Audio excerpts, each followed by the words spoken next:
Certo, vamos começar aqui a questão bônus da terceira semana da segunda parte da disciplina, certo? Ok.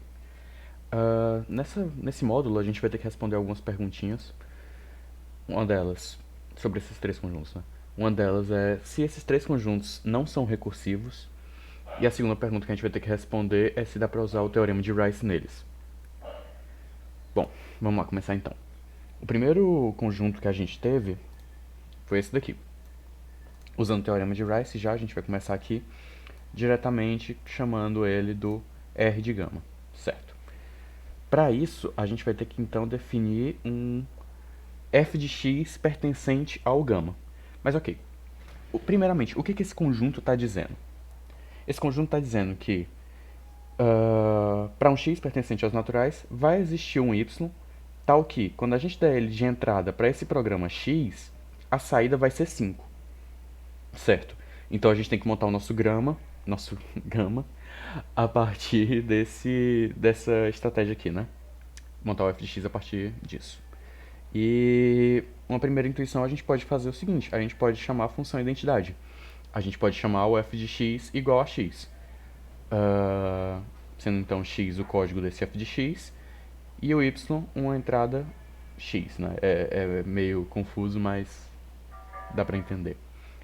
Mas certo, o que vai acontecer? Existe uma entrada para esse x, tal que a resposta vai ser 5. Qual é esse caso? Quando o y for 5. Quando o valor for 5, ele vai retornar e tudo certo. Estamos cumprindo aqui tranquilamente. Mas agora entra a segunda parte do teorema de Rice, né? Que é a gente vai ter que achar um g de x que não esteja aqui. É importante lembrar, e isso vai ser útil lá mais pra frente, que tanto o nosso f de x quanto o nosso g de x, ele tem que ser parcialmente computável. É fundamental a gente lembrar disso.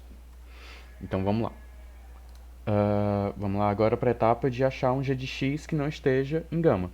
E aí a gente pode pegar uma função simples que seja, por exemplo, não importa a entrada, retorne 1. Bom, se não importa a entrada, a gente vai retornar 1, claramente não existe uma entrada tal que ele retorne 5. Portanto, ele não vai estar em gama. E se a gente achou uma parcialmente computável que está em gama, mas a gente achou outra, g de x, que não está em gama, então pelo teorema de Rice a gente sabe que esse conjunto não é recursivo. Certo? Então a gente conseguiu aplicar o teorema de Rice e ele não é recursivo. Vamos agora para o segundo conjunto. Tá. Ele é bem parecido, mas tem as suas diferenças. Seja um y pertencente aos naturais, né? Vai existir um x, um código de programa x, tal que quando ele é fornecido uma entrada y, ele vai retornar 5. Certo. A gente, de novo, vai dizer que o nosso R gama vai ser justamente esse conjunto. E, novamente, a gente vai tentar achar um f de x que responde isso. Certo. O que a gente pode fazer? A gente pode fazer o seguinte. Pega um f de x que, não importa a entrada, vai retornar 5. Fazendo isso, a gente tem que, sim, existe um x, né? Sendo o código desse cara aqui x. Existe, então, que retorne 5. E a gente pode dizer mais, que não importa qual é a entrada que apareça aqui, não importa qual y esteja aqui, ele sempre vai retornar 5.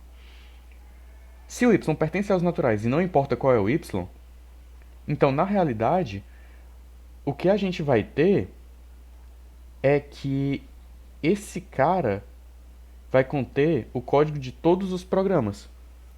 Justamente porque o código do programa é um número natural e não importa qual natural seja, ele vai estar lá.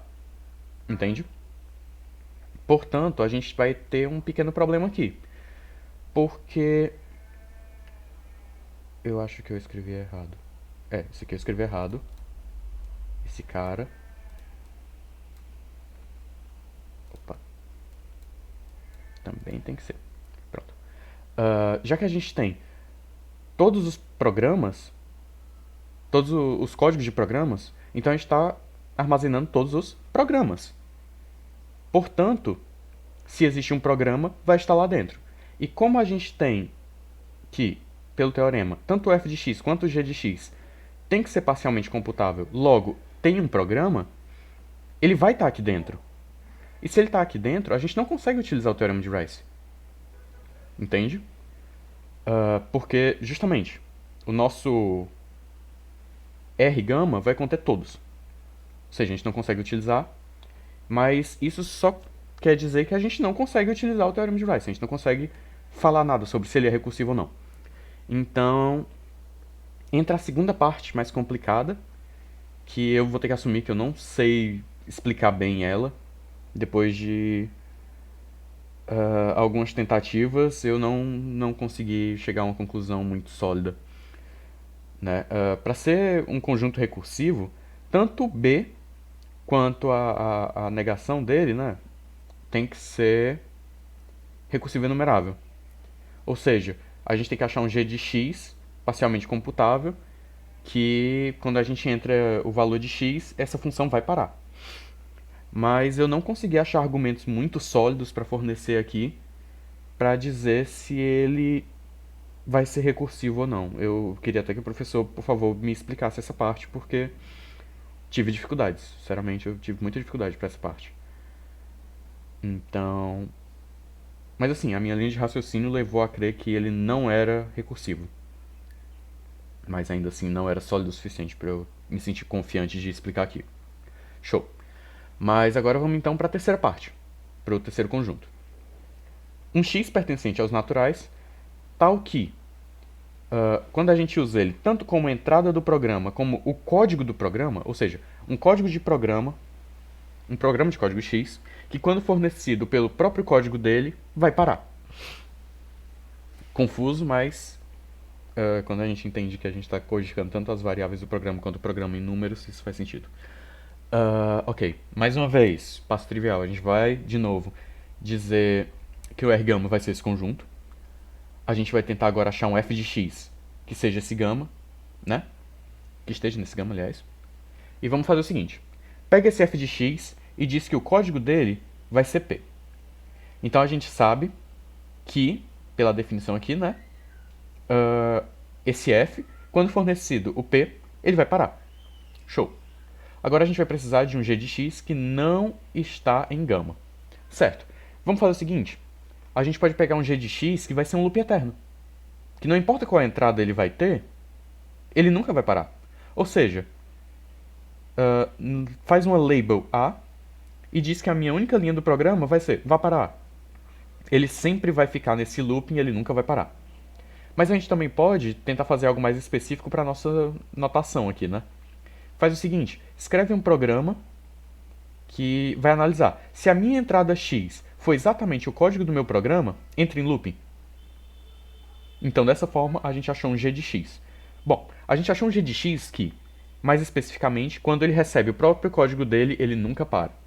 Portanto, a gente achou um código, ou seja, ela é parcialmente computável, mas ela não está em gama. Como ela é parcialmente computável e não está em gama, a gente de novo consegue dizer que não é recursiva e a gente conseguiu utilizar o Rice. Certo? Eu imagino que seja isso. A minha dúvida maior sobre toda essa questão foi realmente essa parte aqui.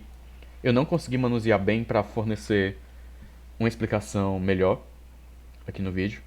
Mas o que eu posso afirmar é que, pela minha linha de raciocínio, a gente não consegue usar Rice e, por alguns esboços, essa função não vai ser recursiva. Qualquer coisa, professor, estou aberto a responder perguntas.